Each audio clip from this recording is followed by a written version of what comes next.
Hello guys, MSCET exam आणि UGC net exam या दोनही एक्झामच्या पॉईंट ऑफ व्ह्यूने आपण पाहतो कॉमर्स या सब्जेक्टसाठी पूर्णपणे MCQ सिरीज. या MCQ सिरीजमध्ये आपण सर्वात प्रथम घेतला आहे MSCET एक्झाम 2016चा क्वेश्चन पेपर. म्हणजे 2016 पासून 2022 पर्यंत जे काही क्वेश्चन पेपर आहेत MSCET एक्झामचे ते आपण कव्हर करणार आहोत आणि त्यानंतर UGC नेट एक्झामचे देखील कव्हर करणार आहोत. तर गाईज, यामध्ये आपण 2016चा जो MSCET एक्झामचा क्वेश्चन पेपर सेकंड आहे तो पूर्णपणे आपण डिस्कशन केला. त्यानंतर क्वेश्चन पेपर थर्ड आहे तो आपण डिस्कशन करत आहोत आणि या क्वेश्चन पेपर थर्डचे आपण टोटल 5 पार्ट केलेले आहे. त्याच्यातले 4 पार्ट मी ऑलरेडी अपलोड केलेले आहे. आज 5वा पार्ट आहे आणि 5व्या पार्टमध्ये आपण पूर्णपणे क्वेश्चन पेपर एंड करणार आहोत. तर गाईज, ज्या विद्यार्थ्यांनी आपले प्रिव्हियस लेक्चर पाहिले नसतील त्यांनी या चॅनलच्या यूट्यूब चॅनलच्या तुम्ही प्लेलिस्टमध्ये जा. तिथं प्लेलिस्टमध्ये गेल्यानंतर तुम्हाला सर्व लेक्चर एका सिक्वेन्समध्ये अवेलेबल होतील. तिथून तुम्ही सर्व लेक्चर कव्हर करू शकता जेणेकरून तुमचं कॉमर्स देखील प्रिपरेशन योग्य प्रकारे होऊ शकतं. तर गाईज, आजचं लेसन सुरू करण्याआधी चॅनलवर नवीन असाल तर नेट सेट पेट एक्झामच्या अपडेटसाठी चॅनलला सबस्क्राईब करा किंवा टेलिग्राम चॅनलला देखील जॉईन करू शकता. त्याची लिंक डिस्क्रिप्शन बॉक्समध्ये दिलेली आहे. सुरू करूया आजचं लेसन. तर आजचा आपला क्वेश्चन आहे 61 नंबरचा, म्हणजे 60 क्वेश्चन मी ऑलरेडी डिस्कशन केलेला आहे. कृपया सांगाल ज्या विद्यार्थ्यांनी पहिले 4 पार्ट पाहिलेले नाही त्यांनी त्याआधी पहा, नंतर हा 5वा पार्ट पहा, कारण सर्व क्वेश्चन पेपर तुमचा कव्हर होऊ शकतो. त्यामुळे डायरेक्टली तुम्ही 5वा पार्ट पाहिला तरी फक्त तुमचे 15-16 क्वेश्चन कव्हर होतील. बाकीचे जे 60 क्वेश्चन आहे तुमचे पेंडिंग राहतील. माहिती ना तुम्हाला 75 क्वेश्चनचा एक आपला क्वेश्चन पेपर आहे. तर गाईज, आपला आज फर्स्ट क्वेश्चन पाहतोय आपण. Which of the following receipt from agriculture operation is chargeable to tax. म्हणजे बेसिकली तुम्हाला माहीत असेल ॲग्रिकल्चरचे अनेक ऑपरेशन असतात, त्यापासून जर एखादी रिसिप्ट भेटली तुम्हाला तर ती एक्झेम्प्ट असते, टॅक्सेबल नसते. पण खालीलपैकी कुठली रिसिप्ट अशी आहे जी टॅक्सेबल आहे ॲग्रिकल्चरची असून देखील, तर ती रिसिप्ट तुम्हाला ओळखायची. ऑप्शन फर्स्ट काय, land situated in Andaman. Basically Andaman म्हणजे इंडियाचाच एक पार्ट आहे आणि इंडियामध्ये कुठलीही ॲग्रिकल्चरची लँड असेल आणि तिथून जर आपल्याला काही इन्कम भेटत असेल तर ती एक्झेम्प्ट असते. म्हणजे ऑप्शन आपला ए नाही आहे. ऑप्शन बी काय, land situated in Lakshadweep.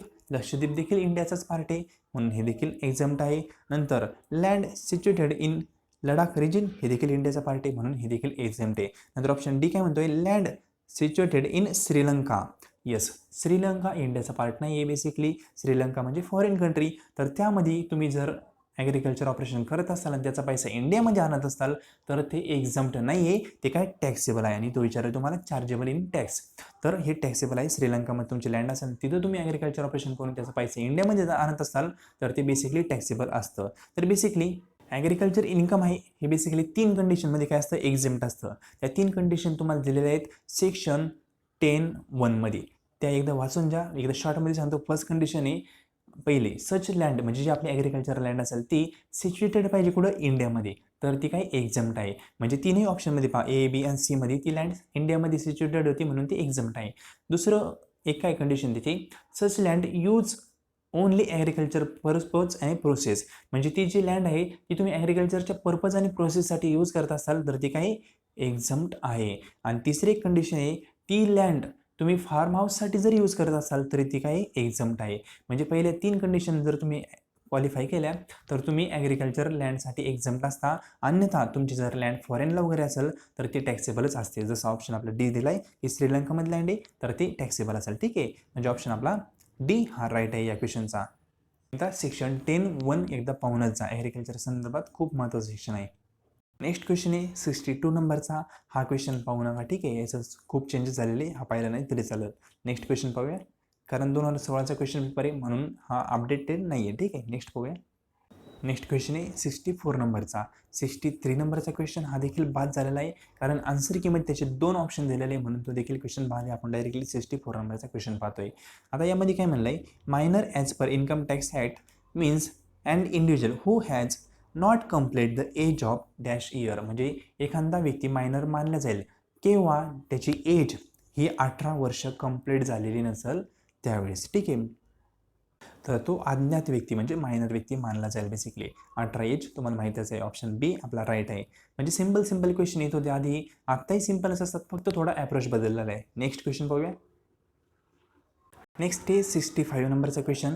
X is entitled to children education allowance of ₹200 per month. म्हणजे basically ₹200 per month children education allowance भेटतोय एक्स नावाच्या व्यक्तीला for 3 children including a twin, म्हणजे बेसिकली 2 जुळे असतील त्यांना भेटतो. ठीक आहे.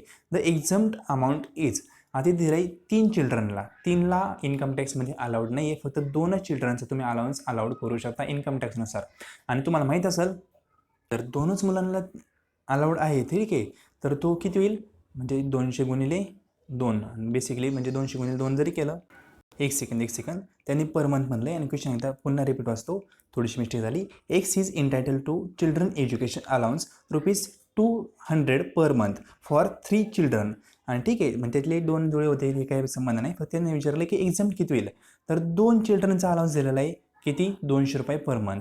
तुम्हाला माहीत असेल की हॉस्टेल अलाउन्स असेल तर हॉस्टेल अलाउन्स किती असतो, 300 पर मंथ असतो पर विद्यार्थी. म्हणजे हॉस्टेलला जर विद्यार्थी राहत असेल तर 300 तुम्ही पर मंथली काय करू शकता, अलाउन्स घेऊ शकता. नॉन हॉस्टेल असेल, नॉन हॉस्टेल म्हणजे हॉस्टेलमध्ये विद्यार्थी नसतील तर 100 पर मंथ असतो. ठीक आहे. आणि एम्प्लॉयरचं जे इन्स्टिट्यूशन असेल, म्हणजे मालकाचंच जर इन्स्टिट्यूशन असेल तिथं विद्यार्थी शिकत असेल तर ₹1000 तुम्ही पर मंथ काय करू शकता, पर चाइल्ड एक्झाम्प्ट करू शकता. आता इथं काही हॉस्टेल असं कुठं शब्द आहे का, नाही, म्हणजे नॉन हॉस्टेल आहे. ठीक आहे. नॉन हॉस्टेल तुम्हाला आता सांगितलं, नॉन हॉस्टेल असेल तर किती, ₹100 पर चाइल्ड तुम्ही पर मंथ हे करू शकता, एक्झाम्प्ट करू शकता. इथं 200 दिलं आहे, फॉर एक्झाम्पल 2 विद्यार्थ्यांचाच तुम्ही मॅक्झिमम करू शकता, 2 विद्यार्थ्यांचाच तुम्हाला अलाउड असतं. ठीक आहे. इन्कम फ्रॉम सॅलरीमधून एक्झाम्प्ट करण्यासाठी 2 विद्यार्थ्याचाही, एका विद्यार्थ्याचं मॅक्झिमम ₹100 असतं, 2 विद्यार्थ्याचं किती झालं, 200 झालं. आणि किती, 12 महिने. ठीक आहे. मग 12 गुणिले 2 केलं तर किती होतं, 2400 आणि 00 ॲज इट इज आले. ठीक आहे. म्हणजे बेसिकली 2400 तुम्ही एक्झाम्प्ट करू शकता. ऑप्शन बी आपला राईट आहे. नाही कळालं तर एकदा पुन्हा सांगतो, हे पहा व्यवस्थित ऐका. आपला जे चिल्ड्रन एज्युकेशन अलाउन्स आहे ना, त्याच्या काही टर्म्स कंडिशन आहे. जर चिल्ड्रन हॉस्टेलमध्ये असेल तर तुम्ही ₹300 पर मंथला काय करू शकता, अलाउन्स घेऊ शकता. आणि मॅक्झिमम 2 चिल्ड्रनसाठी असतो सगळा. ठीक आहे. जर नॉन हॉस्टेल असेल, म्हणजे हॉस्टेलमध्ये नसेल, अपडाऊन करत असेल तर ₹100 पर चाइल्डला मॅक्झिमम 2 विद्यार्थी. ठीक आहे. इथं पण. आणि जर एम्प्लॉयरचंच इन्स्टिट्यूशन असेल, म्हणजे मालकाचं इन्स्टिट्यूशन असेल, तिथं जर विद्यार्थी शिकत असेल तर ₹1000 पर मंथ. ठीक आहे, तुम्ही अलाउड करू शकता. इथं सिच्युएशन काय आहे, क्वेश्चनमध्ये त्यांनी सांगितलेलं नाही की हॉस्टेलचं आहे, म्हणजेच आपण त्याला काय करणार, नॉन हॉस्टेल असं कन्सिडर करणार. इथं काय सांगितलं आहे, नॉन हॉस्टेलला ₹100 एका चिल्ड्रन मागं, आणि मॅक्झिमम किती, 2 चिल्ड्रनचा आपण अलाउन्स घेऊ शकतो. इथं 3 दिलेत, 3 घ्यायचे नाही, 2 चिल्ड्रन घ्यायचे. एका विद्यार्थ्याला किती, 100, म्हणजे 2ला किती आला, 200, जो त्यांनी दिलेलाच इथं. ठीक आहे. म्हणजे मॅक्झिमम 200 तुम्ही पर मंथ, आणि टोटल महिने किती असतात, 12. मग आन्सर किती आलं, 2400. ठीक आहे. हे कळालं नसेल तर इन्कम टॅक्सचं मी स्पेशल तुम्हाला लेक्चर घेईल, जर तुमची इच्छा असेल तर मला कमेंट बॉक्समध्ये कमेंट करा. ठीक आहे. तर 2400 अलाउन्स अलाउड आहे. नेक्स्ट क्वेश्चन, 66 नंबरचा question, rate of tax deducted at source from the payment to non resident are given by. तर कशामध्ये दिलं असतं, ॲन्युअल फायनान्स ॲक्टमध्ये दिलेलं असतं, माहिती आहे तुम्हाला. ठीक आहे. बेसिकली म्हणजे हा ॲक्ट आहे तो दरवर्षी अपडेट होत असतो, दरवर्षी नवीन ॲक्ट येतो. ठीक आहे. नेक्स्ट पाहूया 67 नंबरचा question, the rebate under section 87A available to individual whose total income is below. म्हणजे कोणाला ही रिबेट अवेलेबल असते, त्याचं इन्कम किती असेल, 5 लाखाच्या आत असेल, म्हणजे ऑप्शन आपला सी हा राईट आहे. ठीक आहे. तर लक्षात ठेवा, 87A ची जी रिबेट आहे ती 5 लाख आहे. नेक्स्ट क्वेश्चन, आता हा क्वेश्चन देखील चेंज झालेला आहे, पाहू नका, डायरेक्टली आपण नेक्स्ट क्वेश्चन पाहूया. 70 नंबरचा क्वेश्चन, XHUF, ठीक आहे, receive a gift ₹51,000 from relative. शब्द हा महत्त्वाचा आहे, रिलेटिव्हकडून गिफ्ट भेटलं किती, 51,000चं एक्स या व्यक्तीला. तर एक्स ह्या व्यक्तीने किती टॅक्स भरला पाहिजे, याचं ऑप्शन आहे नील. कारण का, रिलेटिव्ह किंवा हजबंडकडून जर गिफ्ट भेटलं तर त्याची अमाऊंट किती असो ते एक्झाम्प्टच असतं. ठीक आहे. लक्षात ठेवा, ऑप्शन आपला डी हा राईट आहे. पुन्हा सांगाल, वाईफ, रिलेटिव्ह किंवा हजबंड यांच्याकडून जर गिफ्ट भेटलं तर ते 50,000च्या पुढं जरी असलं तरी ते एक्झाम्प्टच असतं. ठीक आहे. आणि जर गिफ्ट कॅश, गोल्ड किंवा रिअल इस्टेट यामध्ये जर गिफ्ट असेल, किंवा महागातली एखादी पेंटिंग असेल, ठीक आहे, यामध्ये जर गिफ्ट असेल ते फुल्ली टॅक्सेबल असतं, त्याची व्हॅल्यू किती आहे महत्त्वाचं नसतं. लक्षात ठेवा. ठीक आहे. नेक्स्ट क्वेश्चन पाहूया. नेक्स्ट 71 नंबरचं question, deduction under section 80TTA, म्हणजे बेसिकली 80TTA हे सेक्शन बेसिकली कशासाठी अवेलेबल आहे ते विचारलं तुम्हाला. म्हणलं आहे का, in respect of interest earn from bank on saving account. जर सेव्हिंग अकाउंटवर कुठलं इंटरेस्ट भेटत असेल तर 80TTA या सेक्शन अंडर तुम्हाला डिडक्शन भेटतं. ते इंटरेस्ट असतो 10,000पर्यंत, ठीक आहे. त्याच्यावरती असेल तर तुम्हाला टॅक्स भरावा लागतो, लक्षात ठेवा. तर सेव्हिंग अकाउंटच्या इंटरेस्टसाठी सेक्शन कुठलं आहे हे पण एक्झामला आलेलं आहे, सेक्शन 80 TTA, लक्षात ठेवा, ठीक आहे. नेक्स्ट क्वेश्चन पाहूया. नेक्स्ट क्वेश्चन इज 72 नंबरचा. The due date of filing the income tax return to a company subject to domestic transfer pricing audit, ठीक आहे. म्हणजे बेसिकली ड्यू डेट विचारलेली तुम्हाला इन्कम टॅक्स रिटर्न भरण्याची, कोणा सब्जेक्ट म्हणजे कोणा संदर्भात, डोमेस्टिक ट्रान्सफर प्राइसिंग ऑडिट म्हणजे बेसिकली फॉरेनचा, ठीक आहे. तर याचा ऑप्शन नंबर आपला कुठला राईट आहे, सी. कारण का तर 30 नोव्हेंबरपर्यंत त्यांना डेट असते, म्हणजे जे फॉरेनचे असतात बेसिकली त्यांना सर्वात लास्टची असते, त्यानंतर सप्टेंबर वगैरे ते आपल्या इंडियाच्या लोकांना असते बेसिकली, ठीक आहे. तर याबाबत तुम्ही पाठ नाही केलं तरी चालेल, कारण कोरोनामुळे अनेक डेट हे चेंज झालेले आहेत, म्हणून इथून क्वेश्चन येण्याचे चान्सेस खूप कमी आहे, ठीक आहे. डेट वाढून भेटलं तर खूप, म्हणून क्वेश्चन येऊ शकत नाही इथून. नेक्स्ट टॉपिक आहे, क्वेश्चन. तर question number 73. The company carrying on business are required to fill their return income in the form number, म्हणजे कुठल्या form number company income tax return भरतात हे विचारले बेसिकली. तर याचा ऑप्शन नंबर डी हे आहे, नन ऑफ दी अबो. कारण ITR 6 आहे हा कंपनीसाठी आहे रिटर्न भरण्यासाठी, आणि ऑप्शनमध्ये तो कुठंच दिलेला नाही आहे, म्हणून ऑप्शन नंबर आपला डी हा राईट आहे. जो ITR 2 आहे, ITR 5 आहे आपला, हा ITR 5 कशासाठी असतो, पार्टनरशिपसाठी, लक्ष ठेवा. म्हणजे 5 जणांची पार्टनरशिप, त्यासाठी ITR 5, आणि कंपनीसाठी ITR 6, ठीक आहे. म्हणजे पार्टनरशिपच्या पुढे ते काय करतात, कंपनी स्थापन करतात, म्हणून कंपनीसाठी 6 आहे, पार्टनरशिपसाठी 5 आहे, लक्षात ठेवा. ITR 5 हा पार्टनरशिपचा आहे, कारण 5 जण असतात असं लक्षात ठेवा, आणि ते पार्टनरशिप करतात 5 व्यक्ती, म्हणून ITR 5 आहे त्यांना, आणि त्याच्या पुढे जाऊन ते कंपनी स्थापन करतात, म्हणून कंपनीसाठी ITR 6 आहे, ठीक आहे. तो ऑप्शनमध्ये दिलेला नाही, म्हणून कंपनीचा विचार नाही, कंपनीचं नन ऑफ दी अबो, आपलं डी ऑप्शन राईट आहे. नेक्स्ट क्वेश्चन पाहूया. क्वेश्चन नंबर 74 हा देखील इंटरेस्टिंग क्वेश्चन आहे. डिडक्शन अंडर सेक्शन 80E विचारलं आहे. 80 तुम्हाला माहिती आहे कशाच आहे, इंटरेस्ट ऑन एज्युकेशन लोन याचा आहे, पाठ करून ठेवा. 80C पासून 80U पर्यंत सर्व सेक्शन एक्झामच्या दृष्टिकोनातून खूप महत्त्वाचे आहे, ते पाठ करणं गरजेचंच आहे, ठीक आहे. तर त्यावरून तुम्ही पाठ करू शकता. इथं म्हणले deduction under section 80E in respect of payment of interest on education loan.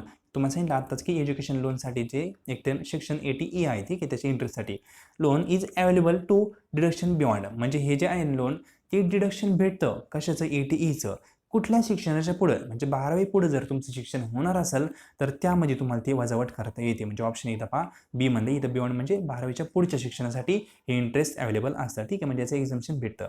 तर ऑप्शन आपला बी हा राईट आहे, 12वीच्या पुढं म्हणजे बेसिकली हायर एज्युकेशनसाठी, ठीक आहे. हायर एज्युकेशनचं इंटरेस्ट असेल त्यासाठी असते. नेक्स्ट क्वेश्चन आहे, आता हा एक क्वेश्चन थोडंसं आपण इथं एक स्किप करू, कारण हा एक क्वेश्चन थोडा अपडेटनुसार सांगणं गरजेचं आहे.